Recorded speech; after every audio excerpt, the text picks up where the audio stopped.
G'day, Jono. How you going? Not too bad, Pat. How are you, mate? Yeah, great. Thanks for coming on.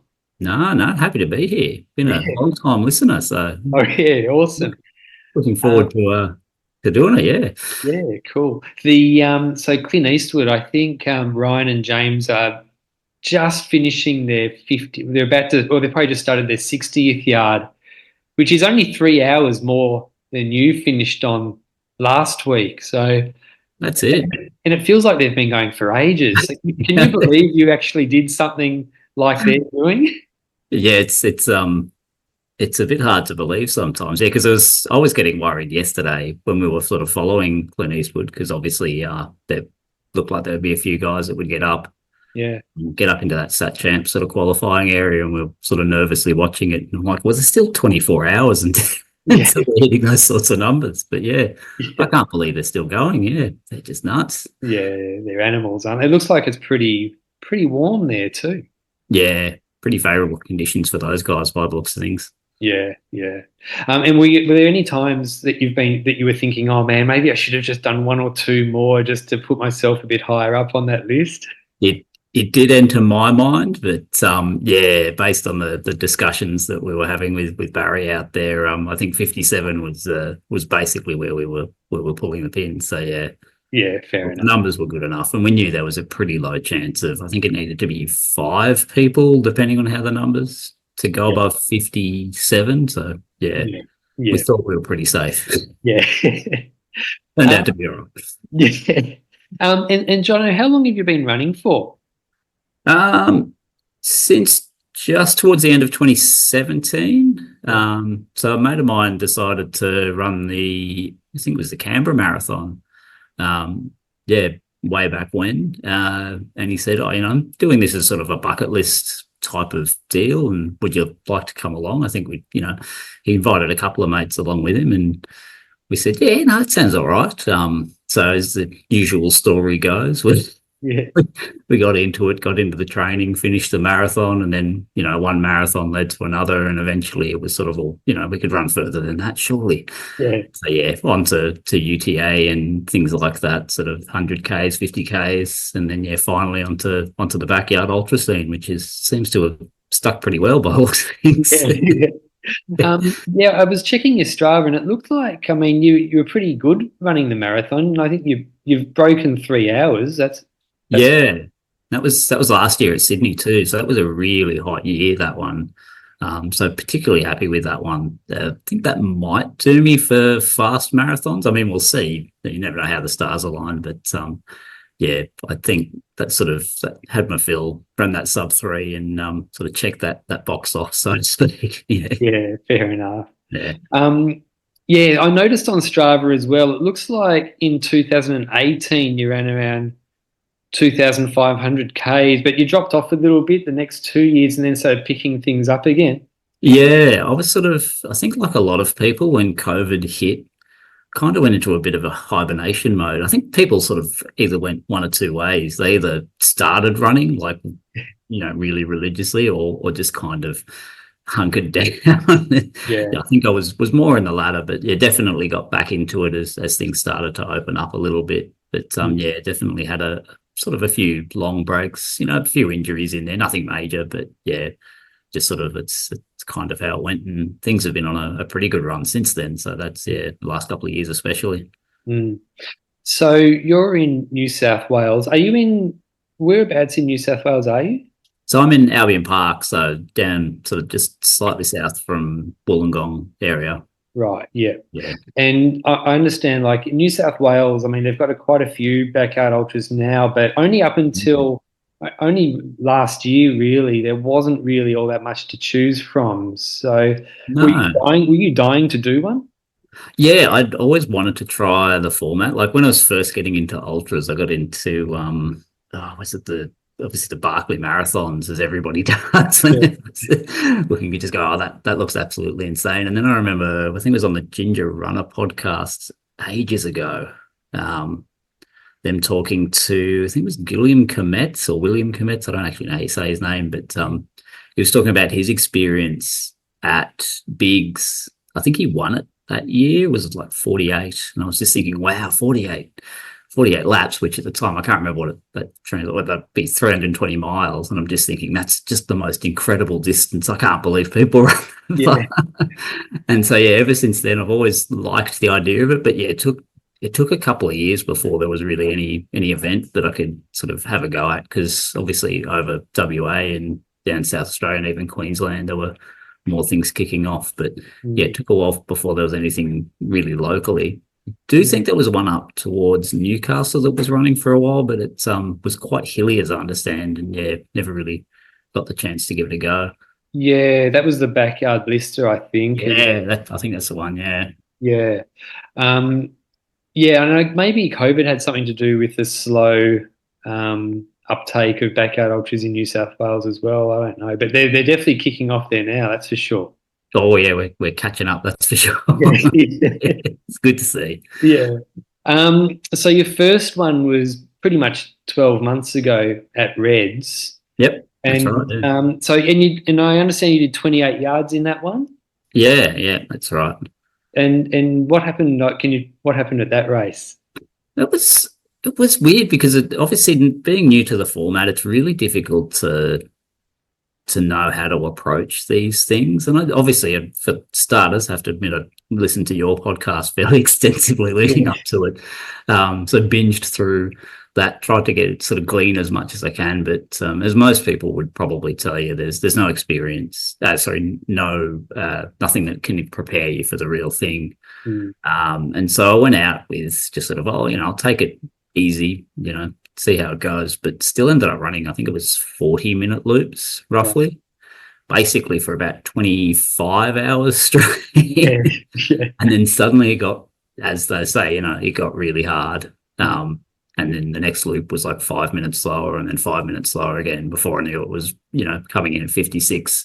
And just everything felt like it was imploding. I walked it in, and the rest is history. Yeah, sort of called it after 28 and a half loops. Yeah, sure. But you still finished top 5. Yeah. And when you finished, like, what were you thinking? Were you thinking like you loved the format, or? Oh, absolutely, yeah.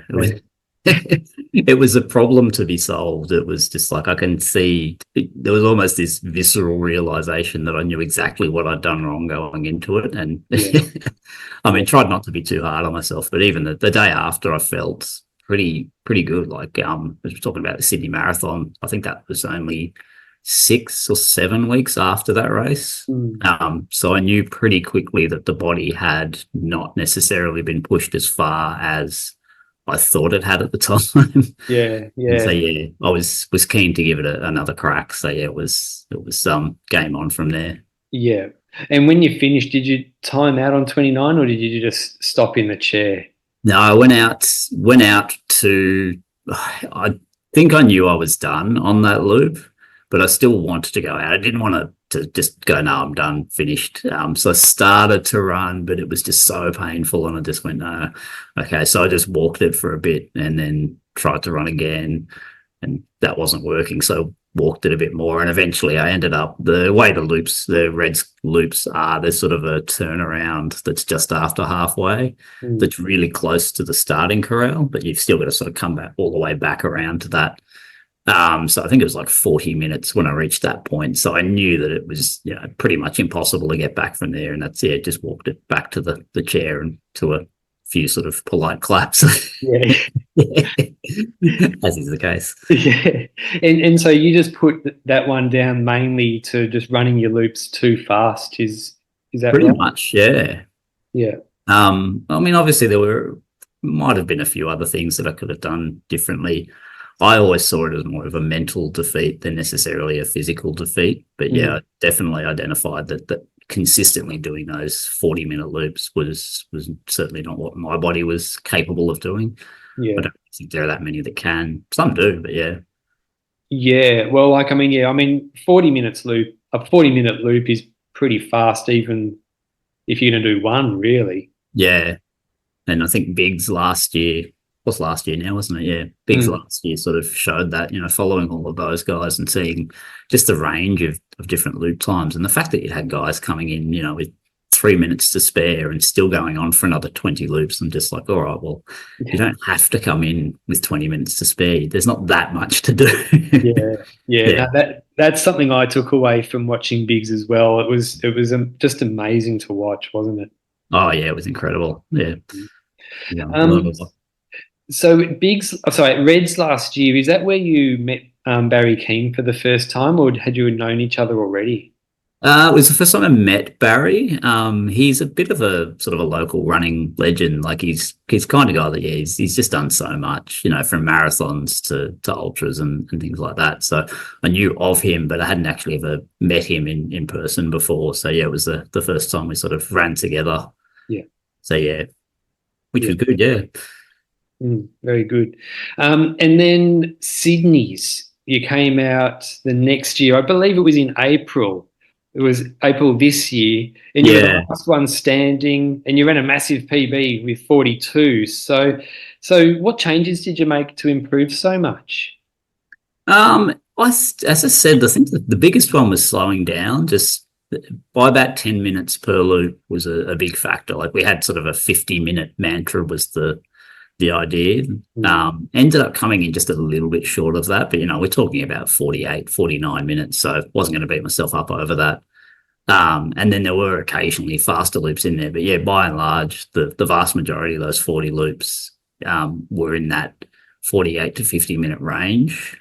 But also I think of coming in with a different mindset too, of just sort of enjoying the experience.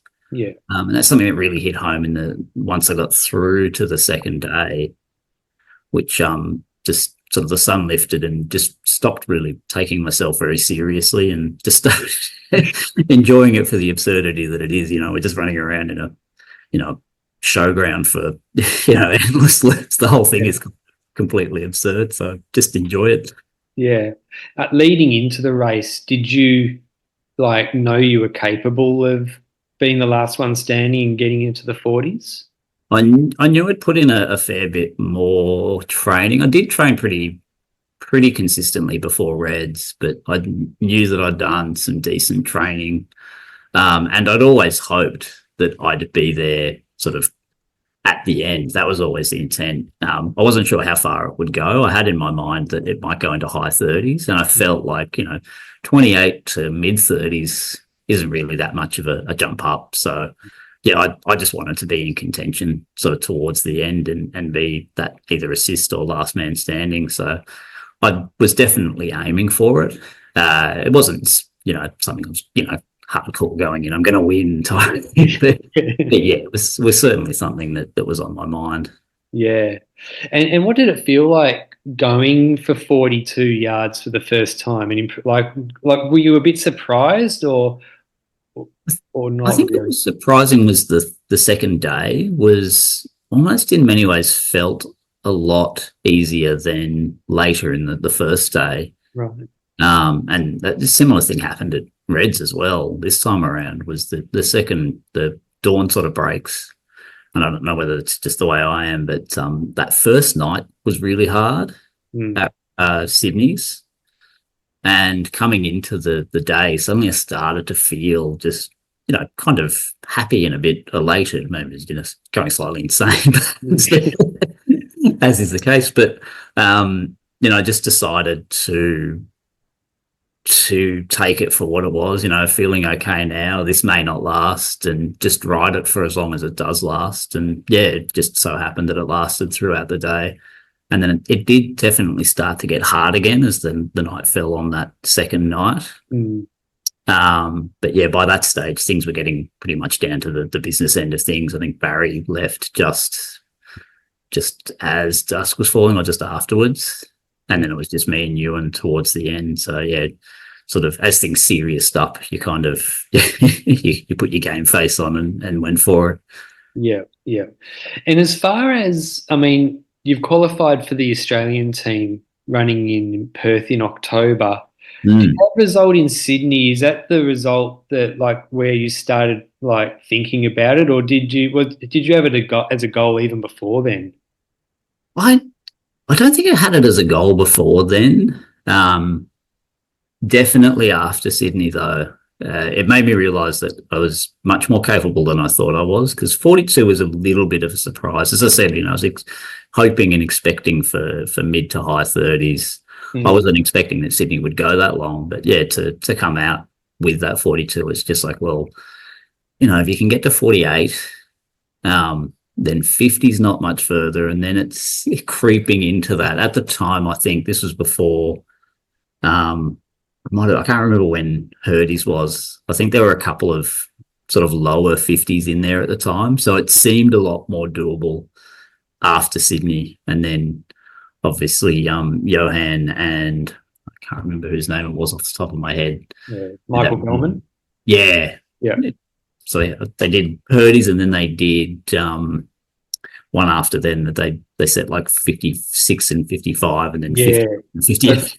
Yeah, so that was Johan and Joel Sexton at No Time to Die. Yeah, 50, that's the one.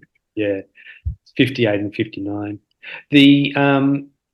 So did you, after you did Sydney's and started thinking about making the Australian team, you went into Reds, like, was that just a one throw at the stumps, I'm going to qualify by running enough yards, or did you think about going and doing some other races, like a silver ticket race, for example, or anything like that? Well, the biggest issue with the silver tickets was that there's not really anything that plays to my strength. Like, I did think about giving the Gumby a crack, which was about the same time as Sydney, but I don't think I'm the world's necessarily best climber. I think that, I don't know, maybe it doesn't really should give it a go. I was talking to Nathan Kurapel in Reds, who was saying, I really need to give it a try. But I don't think it necessarily played to my strengths. And then I think the only other ones were Birdies and Clint Eastwood that were available. And because I'd done Reds before, as soon as Reds came back up again, I had such a great time last time. I didn't want to not do Reds and then into something like Clint Eastwood instead. It wouldn't have the same sort of feel for me, because, obviously know everybody that you're running with there. So we did, post Sydney, sort of have a discussion with a few of the runners about whether or not we could go that long. And there were a few people there that were sort of like, I think, we can at least give it a crack. We weren't certain. There was, not necessarily, I wouldn't say doubt, because I don't want to sort of say that we weren't confident, but we felt like we could do it, but it certainly wasn't a done deal by any measure. Yeah, sure. And there was 3 of you that made it into the 50s as well. Like that Pete Richardson guy, he looked really strong too, like on the video you could see. Yeah, Pete, he was the assist last year. Yeah. And he took Barry sort of into that second night, just at the start of it at least. So he can run. And you're right, he didn't necessarily look like he was done. I think he basically did the same lap times in those sort of low 50s all the way through just about every single lap. Right, But obviously, we even talked to him on his 50th lap. He said, guys, I think this will do it for me. And we're like, you sure you don't want to, push a few more? We could get 3 of us up there into Sat Champs. And he's like, but no, he decided that sort of was his day. And so he did incredibly well. Yeah, definitely. Yeah, doing 50 is amazing. And so as far as the Australian team goes, when did you first learn about there is a backyard ultra Australian team and how you could go about making it and stuff like that? When did you find out about that? So it was a while ago now. I think it was just after Reds. We got fairly deep into all things backyard in the lead up to Reds, because I wanted to do really well at the first race. And 28's far from a bad debut by all means. But there was that hang of, I could do better. And so you just get sort of super into these sorts of things, and you start to work out, what's the World Team Championship? How does the big structure work and things like that, looking at the at-large list. So, it wasn't long after to Reds. I don't think it was before, though. It might have been, but I couldn't sort of nail a specific time. But in terms of when I was thinking actually ever get on that, I don't think it certainly took that Sydney performance for it to become sort of something to believe in. So 2 years ago, at the last Sat Champs, time in October when the Australian team ran at Mirror and Werner. You didn't know anything about it then. No, I was aware prior to it. I do remember like looking at it just sort of casually. So I did sort of casually follow the backyard scene. I remember looking it up and going, "Oh wow, that Phil Gore guy's done like 76 loops. That's amazing." Yeah, Oh, and he's going into Bigs next year. That's amazing. yeah, yeah, And obviously, he then went on to set the world record at Dead Cow not shortly after, which we watched religiously, and then onto Biggs itself. But yeah, it was so they were sort of casually following it, but it wasn't until sort of actually entering a thing that we got super into it. Yeah. yeah, sure. So making the Australian team as well, like it's a big driver for a lot of runners, and it drives a lot of runners to push themselves to go deep and hit those big numbers. So was making the Australian team your big why, and like what drove you to want to go deep? Yeah, oh yeah, I think it was definitely. I mean, I'm not a big fan of the idea of a why, but yeah, in terms of goals, that's definitely Yeah, something that sort of it was there, and it was like, all right, get these numbers, and I think particularly once we hit 2 days at Reds, then it was just like there's not that much more to do, but it became as much about sort of talking particularly Barry around into going that far because he had slightly different goals, I believe. But yeah, we sort of mutually agreed that 57 would be what we need for at least one of us to get into Sat Champs, and that's where we decided to do it. yeah. Yes, I mean Barry only ran at Wild Dog probably less than 2 months ago, so it was a pretty Yeah. impressive turnaround. Well, his ability to back up is just like incredible. Yeah, I mean, he's a massively high mileage runner at the best of times. I mean, he's often hitting those 180, 190 Ks. So yeah, his ability to sort of recover and bounce back is just, it's right up there in terms. So yeah, I can't believe he did it personally. I mean, I did another one quite a few weeks beforehand, but it wasn't anywhere near that many loops. So it's yeah. That was the Coffs Harbour. yeah, which was it was an unofficial backyard. They had a couple of changes to the way they ran things that meant that they didn't qualify as an official one. So that one only went to 25 loops, which by comparison, yeah, it's much easier on the body than those 40 loop ones. Yeah, that would have been a perfect training run for you, though, wouldn't it? Yeah, that's it. Because it went through that first night, which again, I've always found that quite difficult. It's almost more difficult than the second night in many ways. Not that I've only been through one second night, but yeah. Yeah, always seem to hit that rough patch in that first night. So, and I see that the Coffs Harbour one is going to be an official affiliated Backyard Ultra, and they've already got 400 sign-ups or something like that. Yeah, because they do a donation entry, which it's a really cool way of doing it because it's quite inclusive. Like they're not setting a high barrier to entry. You don't have to, pay what are at these days, sort of $250, $300 for some backyards. They essentially go, well, how many do you think you're going to run? Convert it to kilometres, and we suggest a donation that matches the number of Ks. So, the people who are thinking of doing, 200 Ks, they enter an appropriate amount. But if you're just out there for running a marathon or whatever, yeah, it's a fairly cheap way to get the backyard experience. I think, yeah, it should be encouraged, that style of thing, because it's a not-for-profit up there. So they're not doing it for any sort of financial incentive. It's just, to get people out running. Yeah, sounds good. And what's the Coffs Harbour course like? Is it a flat course? Yeah, it's very flat. So it's along the Coffs Creek Trail there. Yeah. It's only got about 20, 30 metres of climbing in total. There's a couple of real gentle hills, but yeah, it's a real manageable course. And it's all sort of gravelly footpath and a couple of sort of that what's called boardwalky type grippy material. So yeah, it's a good combination. Yeah. Yeah, it could be a race that throws up some big results in the future. I can see it going that way, yeah. It seems like the kind of course that could definitely go long if they got the right group of people there. Yeah, definitely. Because, there's just nothing about it. And they do it in the middle of winter, which unfortunately means it's clashing with Dead Cow Masters next year, so I won't be able to back up. But, yeah, I think the year after, definitely there'll be some keen interest, provided that there isn't another event that clashes. But, yeah. Yeah. I was going to ask you, I've got it written down actually about Dead Cow Gully, like the 57 that you ran, it doesn't only qualify you for the Australian team, but that 50 plus, it gives you the option of a free entry into Dead Cow Gully next year. So you're Yeah. going to take that up.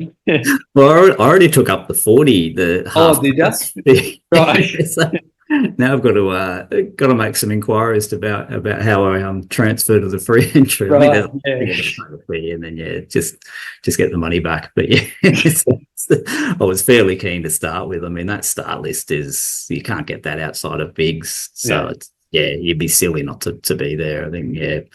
it's going to be incredible. Yeah. It's going to be unreal. Um, so you and Barry, like, it sounds like you had a plan pre-race to get you into the Sat Champs. Were you messaging each other a lot, like giving each other pep talks and stuff like that? Not outside the race, but during the race, we ended up running together. Not like we didn't do loops entirely together, but we would just pass each other at certain points and occasionally stop and run with each other for a while. We ended up spending a lot of time out on course, and just kind of casual chat and having a few jokes here and there. But there had been sort of in the lead up that some of the other runners had really pushed for more of a working together type of vibe, I guess you'd say, to the race. There was more of that push of it's not really about, there's not a whole lot of money on the line or anything like that. In fact, I don't think there was any, but it's not about winning with this particular one. Like, it doesn't really prove anything if we have somebody, go out to race to win and it stops at 43, 44. It doesn't really prove anything. And so, I think everybody got a case of, well, how far can we go if there's more of that, working together atmosphere to the event? And I think we showed that, we can, not that everyone who wasn't running wasn't talented, but I think we certainly got the best out of the group, that's for sure. Yeah, unreal. So I actually messaged Barry, it was probably around the 50-hour mark, just a bit of encouragement type of thing. And he's like, yeah, thanks, mate. I've got to get Jono to Sat Champs. So, Barry's good value. So we had, as I said, we had quite a few chats out there. I got the sense that maybe some people thought that there was a bit of, it's him versus me out there, but the reality is we were just trying to drag each other out there, particularly once Pete left. We sort of like, all right, Barry sort of pulled me aside and said, how many do we need to get you there? And we're like, all right, 57, we'll pretty much guarantee it. And so, all right. We said, all right, we'll go to 57, then we'll start 58, shake hands and turn back around and go to the start. Yeah. And that's how it went. So you would know, like, how important mindset is in backyard ultras. And in the videos and photos of you at Reds, like, it looks like you were smiling in every one. It looks like you're having a great time. Yeah. You were having a great time for pretty much the whole race, were you? Or were there some tough times as well? Well, I think I don't know, maybe it's just my personality, but it just seems to be how I best handle the race. I mean, you could call it a bit of an act, I guess, particularly, I mean, Sydney in particular, I kind of felt like I was putting on a little bit of a positive persona, but in doing that, I started to feel better. And so it stopped being a persona as much as, well, this is how you get really far. Like, you can't just sort of go, oh, I'm having a tough time and get all grumpy about it. And just got to go, we're out here to have a good time. That's it. And so I've tried as much as possible, and I think my crew reflects that as well. They're kind of they've got the jokester aspect to them as well. We just don't take anything very seriously, and that sort of that mindset carries throughout, and I think carries us a long way. Yeah, well, I mean, it definitely looked like you're having a great time. I saw like you got a selfie taken with Clayton Talbot, like really deep into the race.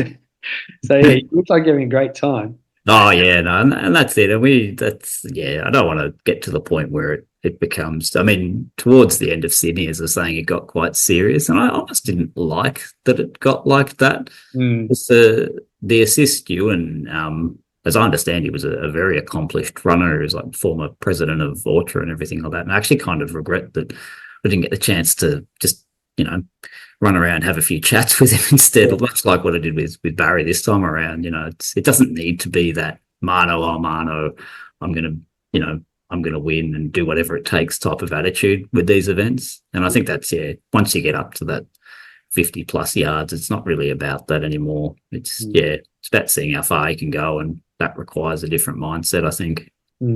Definitely. The Reds course, to me, it looks like it's pretty flat. I think the elevation you did was just over 2,000 kilometers for your So 50. it's not completely flat. I think it's about 35 meters roughly, depending on what sort of altimeter you have on your watch. So you can tell the hills, particularly towards the end, but it's gentle enough that it's very approachable, and it almost, in a sense, creates these spots where you definitely want to make sure that you're getting at least a small walking break in without it completely, because the likes of I've heard Mirror and the Gumby especially are quite tough courses, whereas it's really doable. There's a handful of walking sections, and the rest of it's just gentle running on grass, all sort of packed, they turned into packed mud a little bit, sort of that packed earth, because it's a cross country course, so it's generally they're relatively quick, so it's good. So how did you actually do like a run walk strategy where you would, for example, run for 7, walk for 3, or were there just spots where you decided you wanted to walk? I trained with a run walk strategy, but I found I just enjoyed the course more picking spots.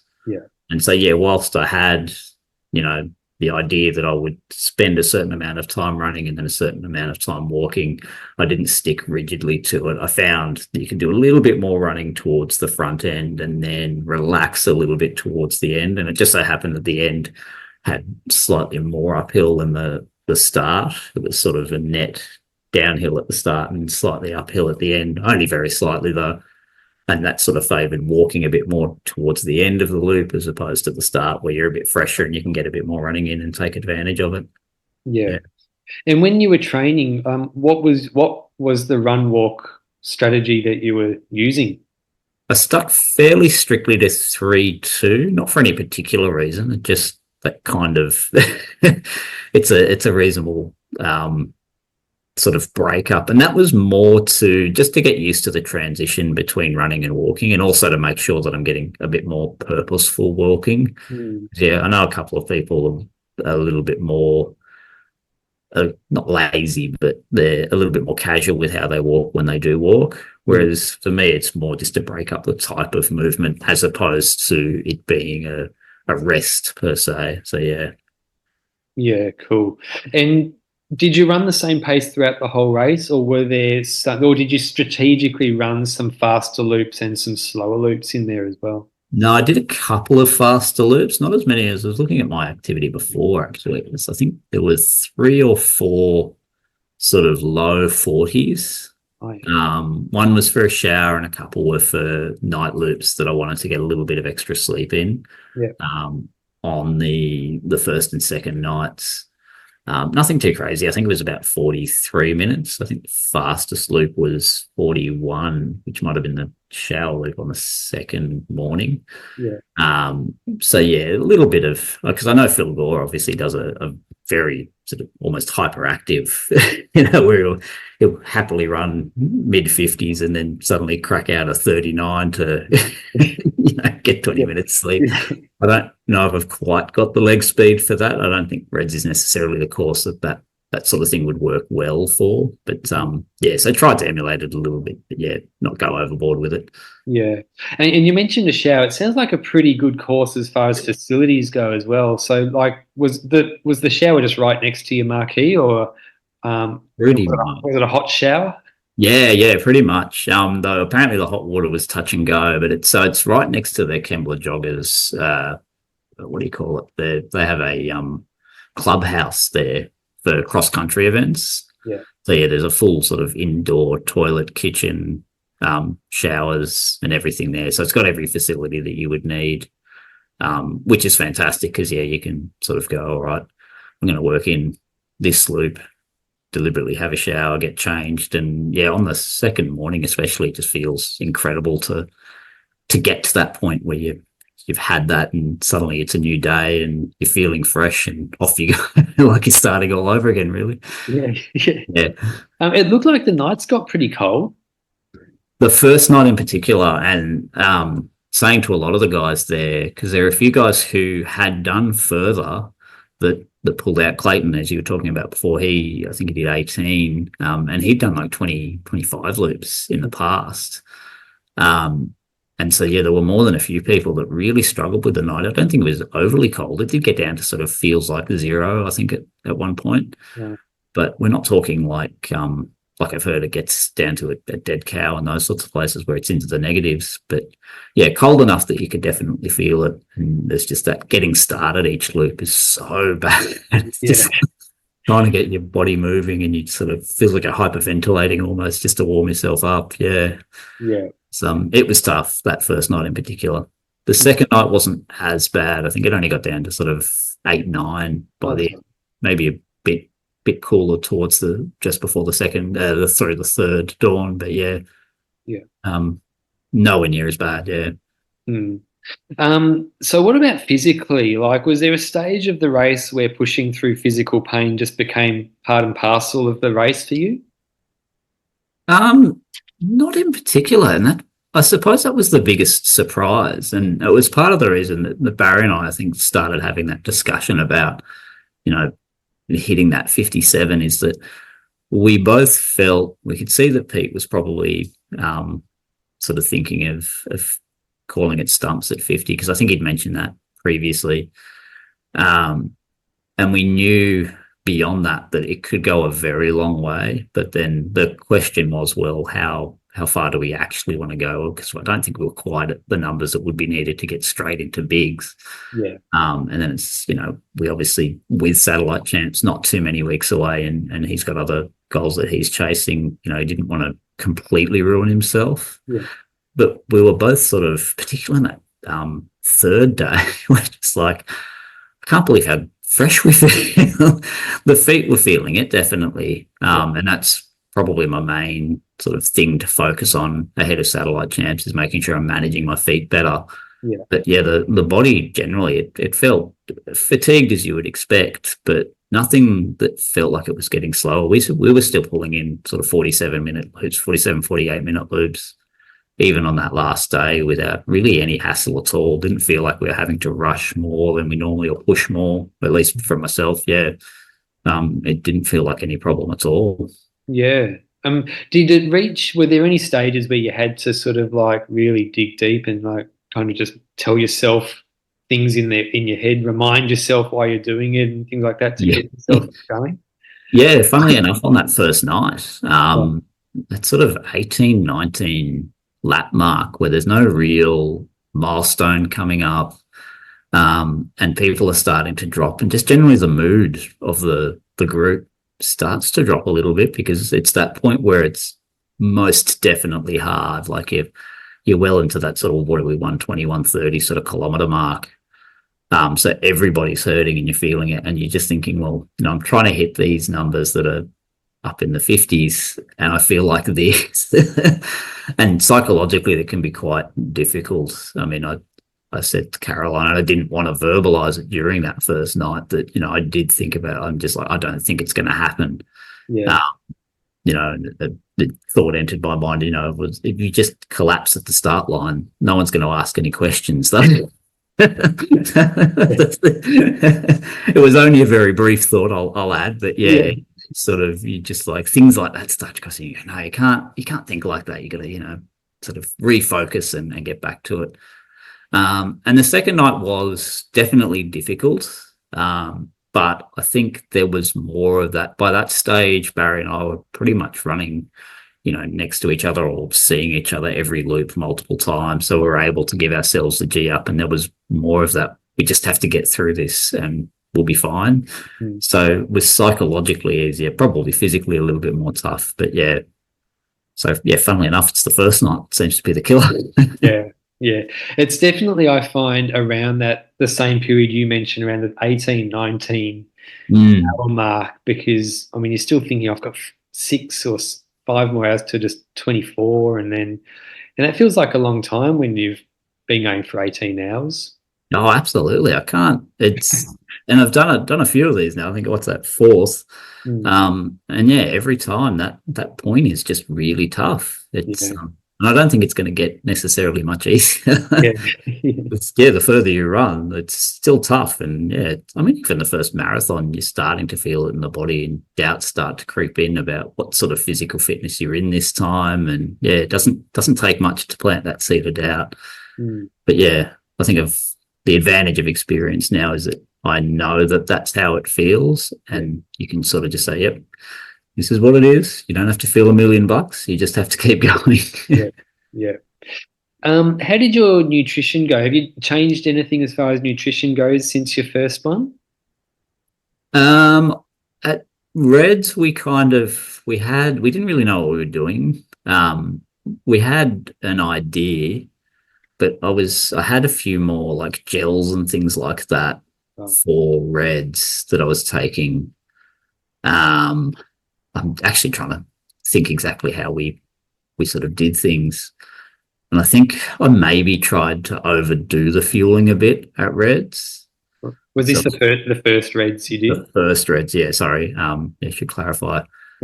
That first one, yeah, was sort of trying to push certain numbers of carbohydrate in. And I think that's part of, you get into that second day, it started to get a bit warmer, and, just in that later morning.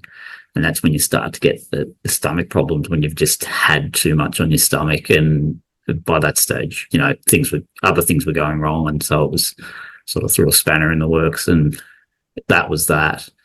So Sydney became more about, all right, just take it down one notch. You don't have to hit certain numbers. Try and get in a good variety of food. I tried to focus more on just getting real food in.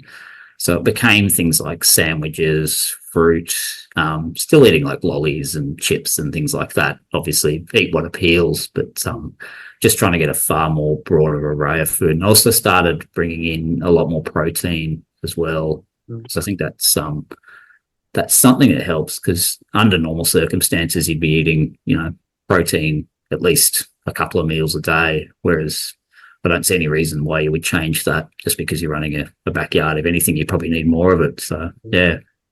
yeah, yeah, sounds good. So it obviously worked well then last week. Yeah, and that's it. And it was more or less unchanged from Sydney to Reds. It was just, yeah, it's nothing special. I do have liquid nutrition. I take either a tailwind or a knack out with me Yeah, on each loop, and just a scoop in generally. I mean, it shrinks based on how thirsty I am. So if it's a particularly hot day, I might have sort of 250 mils, maybe even push to 300 if it's really hot. But yeah, even go down as low as say 180 mils if it's particularly cold, which is what it was like at Reds. Just to make sure I'm still getting the nutrition in, but still getting some fluid in. But yeah, yeah, trying not to overdo the fluids too much. yeah. So most runners who go over 48 hours in a backyard ultra, they sleep, or at least try to sleep. So did you have a sleep plan? Yeah, so I do I've got a fairly extensive plan that sort of has a lot of cues more than anything. It's more suggestions is the idea of the plan, Yeah, because I find towards, once you get into that second day, it becomes more difficult to think, like harder to think about what you want and what you need. yeah, And so just a suggestion of you've got to sleep up next loop, you go, oh, that sounds all right. So yeah, we had, I think it was 2 sleeps scheduled in the first night, and they ended up being more just closing your eyes and starting to drift off, and then the 3-minute bell goes and you're up again. But yeah, I still think they're probably worthwhile. You do feel a bit groggy afterwards, but I think they pay dividends in the later stages. And then the second night, I think we had 4 in total, but we didn't try and do anything fancy with the lap times to get more in. We just sort of came in at 47-ish minutes, get about 5 to 8 minutes sleep, depending on anything else I needed to do at the time. Mm.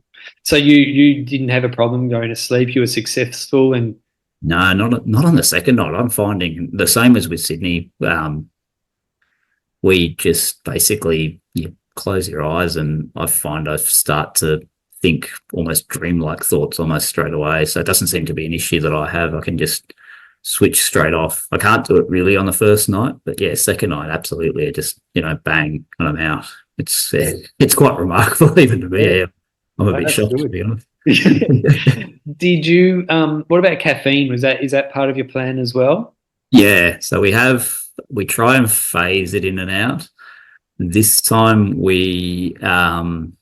I actually went off it towards the end of the second day in anticipation of the night. And then I tried to get as late into that second night before starting it again. And then it hit a point where we knew we had a certain goal of 57. We knew it probably wouldn't get much past that. So we started working it back in basically as just to keep yourself as, keep that perceived exertion down, because I find caffeine helps with that, how it makes it feel like you're not working quite as hard. And so we started working it in pretty continuously for the last 20 hours or so, which obviously that's not going to be sustainable to go any further than that, and we may have to tweak the plan for satellite champs. But yeah, it worked this time. Yeah. And what form were you taking the caffeine in? We've got some of the caffeinated tailwind, but we do have some no-dos as well. Yeah. But the only issue with the no-dos is it's a full sort of 100 milligrams. So I need to start breaking it in half, actually. I think that's what Barry was doing. He was saying, he's just sort of taking 50 milligrams at a time. I think 100 is just a bit too high a dose, because there was one stage where I think I took 300 milligrams in about 5 hours, but it felt like it was just that bit too much. Yeah. It's not crazy numbers, but it's enough that it started to go, I think I've had too much. And are you a coffee drinker anyway? Yes. So I do try and taper it down. I'm pretty much incapable of stopping entirely beforehand. But I was down to sort of one coffee a day beforehand. But generally we'll go pretty full on with the coffee. I'll have, usually three coffees a day. So not massive, but not nothing either. Yeah, sure. So on that 58th yard where you and Barry turned around, it looked like you were still, both of you, like you were still like moving really, really well. Yeah. And it sounds like, you definitely could have kept going. Like, do you think you could have kept going for like, I don't know, another 12 or 24 hours? Well, and we did talk about sort of how far do we go. I think obviously mentally it was getting quite full on. We'd been going for a very long time. But physically we both felt pretty good. I think both of our feet were getting a little bit ordinary. That's the kind of thing you can't, I didn't have anything that would be like race stopping by any means, but it was the kind of thing that would gradually start taking its toll. So the thought did enter my mind that another night might have been possible, but it would have been a lot of work. And with the idea that we'd already sort of got to Sat Champs, it was a bit like, well, what would it be for? Yeah. As I said, to guarantee bigs at this stage, I don't even know what sort of numbers you'd be looking at. It could well be as high as 80. So it's really hard to tell this early out. Yeah, it could even be in the 90s, I reckon. But I wouldn't be surprised. Yeah, after the Sat Champs, I think there's going to be a lot of teams that I reckon there'll be at least 2 or 3 teams who get into the hundreds at the Sat Champs. So I wouldn't be shocked if a world record falls somewhere. Yeah, in some country. I think there's that many countries out there with their own teams that are more than capable of doing it. Yeah, it wouldn't be a surprise at all. Yeah, for sure. So what did it feel like finishing and hitting that 57 and finding and knowing that you were almost certainly a lock into the Australian team? It was good. But then immediately I'm just like, is that enough? Because then it took another, what was it, Friday, I think Clint Eastwood started. And their Facebook updates are less than frequent. I think that's part of their deal. They like it being sort of a race for the races. So we get the occasion. I think it's every 3 or 5 hours. Yeah. Whenever they want to let us know, and so it's been excruciating watching it because you just like it should be fine, but yeah, basically as soon as I finished, I'm just like I just hope it's enough. So Yeah. it wasn't quite as triumphant as I was expecting. I was like, yes, I got into it, but it's Yeah. like not quite. Yeah. But now it's definitely locked in. So yeah, it's there's almost a sense of relief today, and that's yeah, not to. It's a bit of a mixed emotions because you follow these races and you want to see them do really well. Because I Mm. know there was the ladies at Nachisa, Oh, Nachi. Yeah. Nachi, they were saying who got 51, and it's just Mm. like it would have been amazing if she could get into the team. Yeah. And I Yeah. think she would have only been a couple away, depending on what the numbers stack up. So yeah, Mm. it's just yeah, um, simultaneously watching it, hoping it doesn't go far, but hoping that it Yeah. does. Yeah. Yeah. Was your phone blowing up after you finished Reds? Yes, a little bit. It took me a couple of days, and I'll be the first to admit I'm not great with social media. I'm trying to be a bit better with it, but yeah, I've sort of still fairly new to this running thing as it stands, and Yeah. quite the introvert at heart, and not Yeah. really a natural Facebooker or Instagram. So it's Yeah, I think I checked your Instagram before. I think you've got 4 photos posted on your Instagram. So yeah, yeah, nice. Yeah. yeah, I will try and be a little bit more active. I need to do more race recaps because yeah, I think people enjoyed the one from Sydney, so I'll need to do sort of one for Reds as well because yeah, there's certainly a lot to say, a lot that unfolds that people don't hear about. So yeah, yeah, sure. With just over 2 months till the Sat Champs, I mean, there isn't all that much time to recover and then have a full training block. So, have you thought about how you're going to use the time between now and then?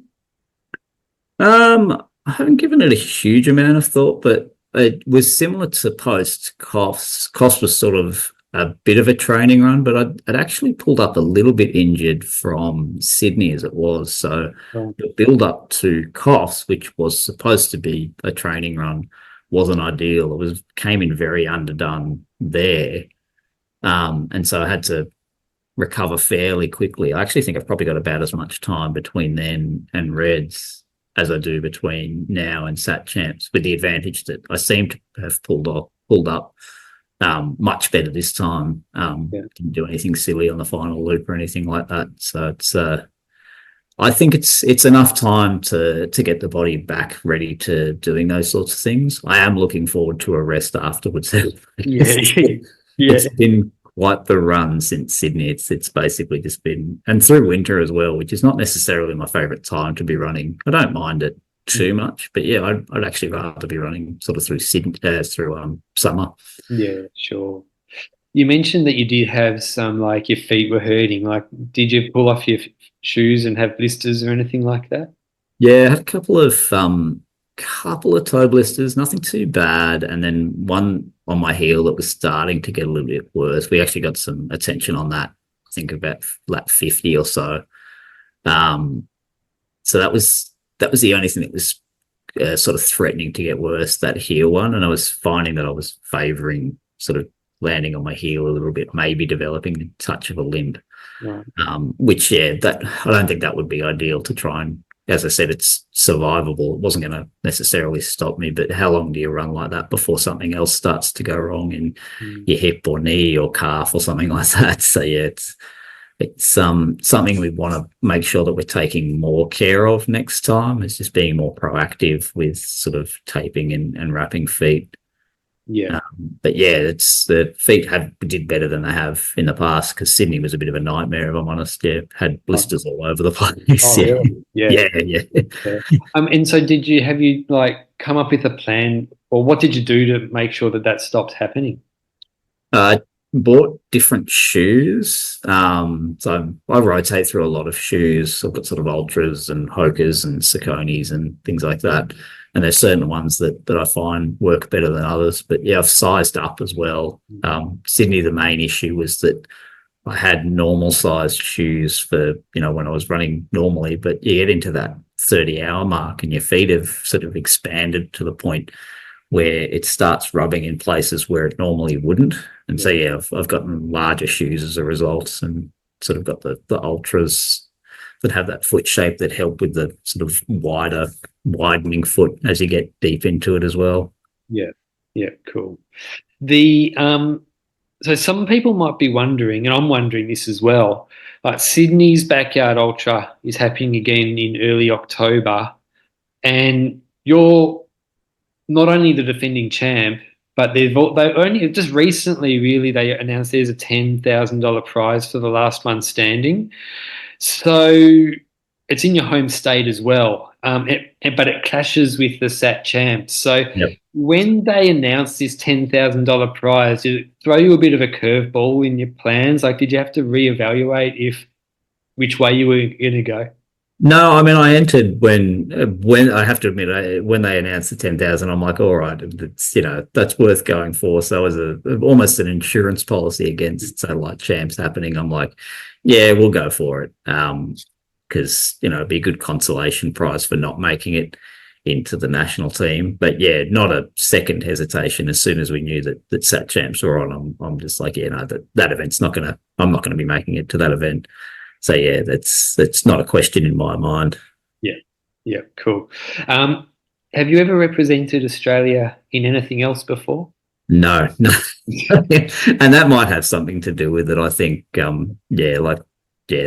maybe the novelty will wear off eventually. But yeah, in terms of sort of pursuing this as a hobby, it's it's not very often you get onto the national team for anything, even if it is sort of a relatively obscure sport, I think most people would say. But yeah. Like, to me and to people who are really into it, like you, it doesn't feel like an obscure sport to me. It feels like it's my favorite sport. So it's a massive deal, really. Oh yeah, for me it is, and that's you try and convince your work colleagues sometimes. They're a little bit like, well, what is it, and what are you talking about, and how does it work? Yeah.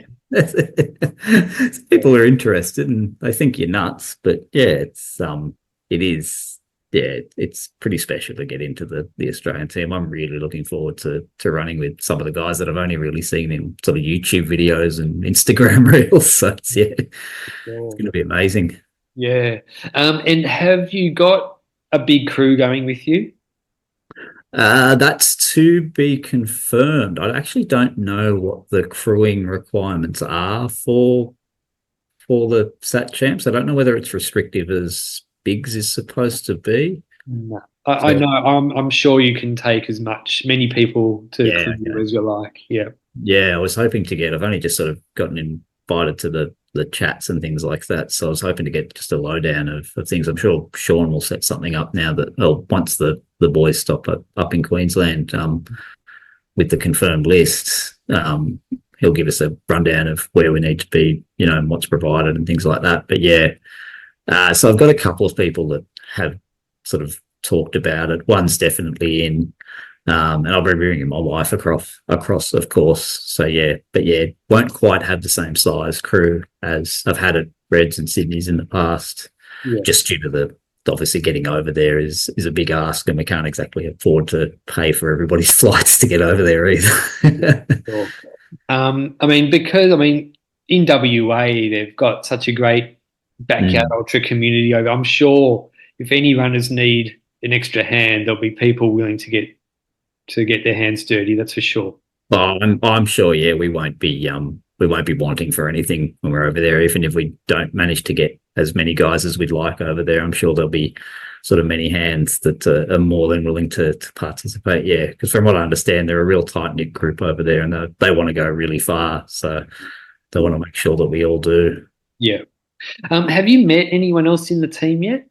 No, not in person. No, obviously just through sort of. There's a Facebook message group, and that's about my own experience of the guys. Yeah. And even then, I didn't want to get sort of too familiar with anyone, just in case something magical happened in Clint Eastwood and ended up saying, "Oh, we'll see you later, guys." Because you just never know, do you? So I'm hoping that I'll get the chance to get to know them a little bit in the lead up, and then it'll be good to. Yeah, it'll be the first time I meet, I think, any of them in person. Yeah. Yeah, it'll be good. I think James Blanton, I think he lives in Kingscliff, which is near the border of. Yeah, So there'll be two New South Wales runners in the team, I believe. Is that right? Does that sound right to you? I think that's the case. Yeah, I don't know the background of everybody there. I think the fellow who won the Gumby, he was he Tasmanian? Yeah, Ben Hurst. Yeah, Ben Hurst. Yeah. Um, so yeah, I don't think there's any other New South Welshman coming. So I think you're right. Yeah, Yeah, cool. I think that's a good result. Yeah, yeah, yeah.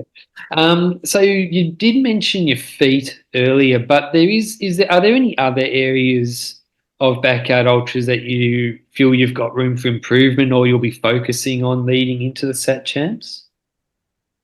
Oh, that's a good question. And I haven't fully had the chance to reflect on Reds and think back to it, but I mean, I don't because you don't want to say you've nailed it, but particularly, I mean, 57's a long way, but in the context of how far some people are going, yeah, it's still definitely, there's a lot further and a lot more nights to get through before you're hitting, what people would call real numbers. But yeah, I think the feet's one thing. Maybe just managing. It sounds silly to say managing mindset a bit because I would almost say that's one of my biggest strengths is just keeping an even keel about things. But I do think there's probably improvement to be made nutritionally as well. Yeah, because the approach we're taking is fairly, eat what appeals, things like that. But yeah, I haven't had a tough nutritional time. There were one or two loops at Reds where things were turning maybe, but it never got really bad. And so, yeah, I haven't had bad experiences, at least since the first Reds, that I didn't end up recovering from, where I've had to pull myself out of that. So, yeah, I think it's almost more of a proactive thing, thinking about, well, what are we going to do to solve these problems if they show up? Yeah. And that's probably the area of concern. Yeah. Yeah, sounds good. Now, I mean, it's really exciting that you've made the team. I mean, it's probably a lot of people think that. I mean, they finished third 2 years ago, and I reckon that they could definitely improve on that and maybe even win. So, it's really exciting. Do you have any goals? Like, I mean, you did mention bigs a couple of times. Is that like an ultimate goal for you, like to actually make it to bigs? I think so. I've never really. I've talked about it with my wife Caroline, just about what it would mean to go here and then there, and you talk about it, but it's almost that pie in the sky type of thing. You don't think it's actually going to happen, and then so we were talking about that with satellite champs. It was like, oh, it could happen, and then Sydney happened, and you're like, well, it might happen, and then satellite champs has happened, and now you're like, well, now we actually have to seriously think about what. Yeah. So yeah, I think bigs would be fantastic, but it's tough. You don't want to get ahead of yourself either. You don't want to. Yeah, putting it out there is big. Yeah. And saying, yeah, I'm going to get there, and I think that works. Some guys just they put it out there and they say, I'm going to win bigs. I'm going to set a new world record and things like that. I don't necessarily think that's my personality. I have that side of me, but yeah, at the same time, I like to measure expectations as well. I don't want to shoot for the sky and miss. I'd rather but maybe I should be. I don't know. So it definitely looks like you've found your sweet spot as far as running goes with backyard ultras. I mean, it's awesome. Like, do you think you're going to continue it over the next few years, or do you have other types of races on your bucket list as well? There are, I think, 24-hour races is something that I've just never really had the chance to do. The one here in Sydney is always, I think it's in like a month's time, so it's just really bad timing with Reds. So it's sort of been put on the back burner for a few times. That, and I have occasionally talked about doing Coast to Cozzy, but that's also big, and it's a completely different sort of category of race. And that would require like there to not be something on in October, basically, I think, because you have to take that sort of race seriously. And yeah, you don't want to be entering that sort of race to just come in with a few weeks training. I don't think that's fair. And, the organisers, aren't really about that. It's one of the most incredible races in Australia, and you want to make sure you're doing it justice. So it's definitely on the list, but it's definitely taking a back seat to backyards. I think I want to see how far I can go with backyards, and then maybe start to dabble with things once I've ticked a few of those things off the list first. Awesome. So you've mentioned you listen to the podcast, so you might know that I like to ask my guests, Jono, for their 3 backyard ultra tips. Yes. What are yours?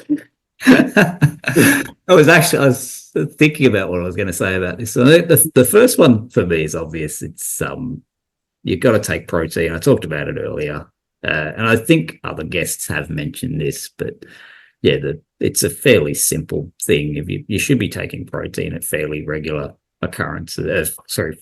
fairly regular intervals throughout your backyard loops, because you would be doing that during a normal day, and you're sitting there trashing your muscles. So your body's probably crying out for it once you hit 30, 40, 50 hours. I can't see any reason why you'd sort of deprive it of that. There's only so far you can go on gels and tailwind, I think. And and just mixing up the diet generally, I think that sort of general point. But protein would be number one. Number two, I think, have a crew that understands you,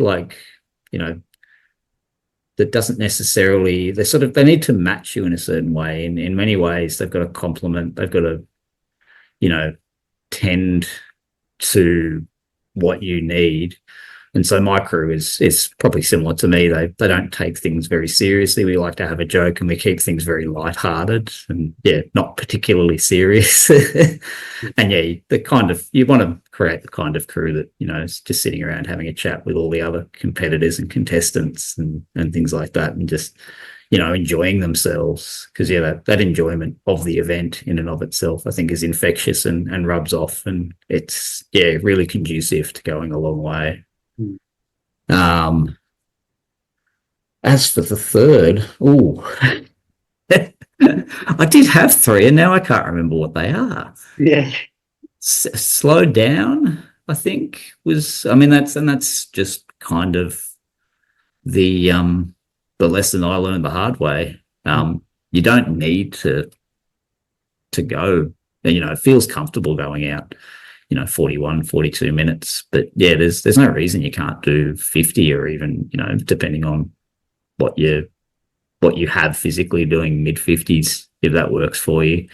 I think there's a certain minimum speed you do need to get certain things done, like sleep and things like that. But even if you're just the kind of runner that's running 52 or 53 minutes normally, if you come in for 1 or 2 quick loops a night just to get a bit more extra sleep, it's not going to take too much of a toll. And I think that's probably the 3 that I've picked up, at least.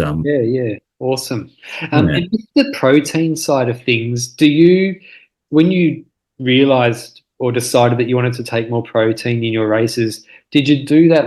Do you have a protein shake, or do you take some ham, or what do you do? Well, I've occasionally take the NAC, which has a bit of protein in it, out on the loop, but most of mine comes from things like eggs. Actually, probably have quite a lot of eggs during the loop. Sorry, not during the loop, but during the rest periods. And then just there is protein in sort of, if you have things like bread and stuff like that, it's obviously not quite as bioavailable. Haven't really done the shakes or anything like that. I think they might put the stomach a little bit on the turn, because I think some people struggle a little bit with proteins and fats late into a race, because it can sort of create that full stomach feeling that makes nausea worse. And that's, obviously you need to find a balance. But for us, it's getting as much of that in as possible. Even just a boiled egg, I think, occasionally just tastes pretty good, and it goes down easy enough. And Do you eat just the outside, the white bit, or do you eat the yellow thing in the middle as well with I your? ate the whole thing, but yeah, I think some people just do the whites. Like it's, Yeah, and that's really easy to eat too. It's just basically pure protein. So yeah, that's it. yeah, That's it. yeah. Yeah, I love eating the whites, but I'm not a big fan of the yolk. Yeah. Mm. I mean, we try to eat just regular foods occasionally too. Like I think I had pizza at Red's.